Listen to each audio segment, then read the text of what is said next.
No Brasil, usa-se a escala Celsius para medir temperaturas, e em outros países, usa-se a escala Fahrenheit. Para converter uma temperatura da escala Fahrenheit para Celsius, subtrai-se 32 do valor da temperatura em graus Fahrenheit e multiplica-se o resultado por 5 nonos. Então o que essa parte aqui está dizendo é que, se a gente quiser transformar de Fahrenheit para Celsius, a gente vai ter aqui que a temperatura em Celsius é igual pegar a primeira temperatura em Fahrenheit e subtrair 32, e depois multiplicar o resultado disso por 5 nonos.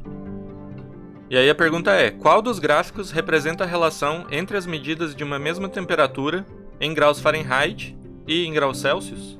Então a gente tem aqui 5 gráficos, onde no eixo X a gente tem a temperatura em Fahrenheit, e no eixo Y a gente tem a temperatura em Celsius.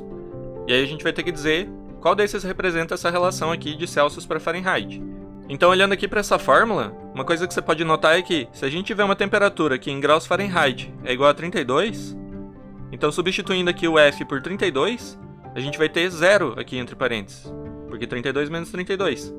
Então, se F é igual a 32, a temperatura em Celsius tem que ser igual a 0.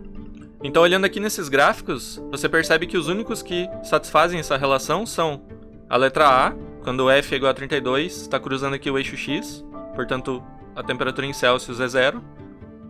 Letra B, a mesma coisa. E letra D.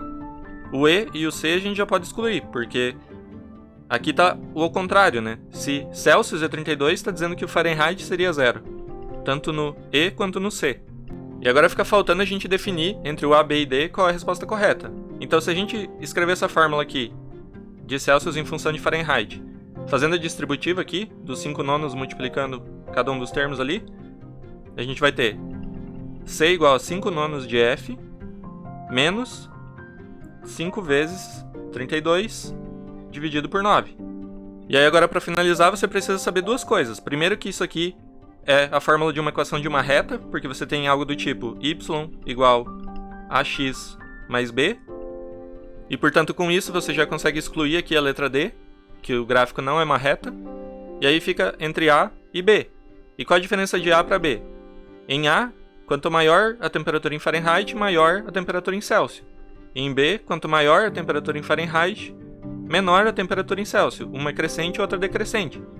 E para uma função do primeiro grau, isso depende aqui do termo A, que está multiplicando x. Se ele é positivo, a função cresce. Se ele é negativo, a função decresce. Portanto, como 5 nonos aqui é um número positivo, a nossa função tem que ser crescente. Então a única resposta possível aqui é a letra A.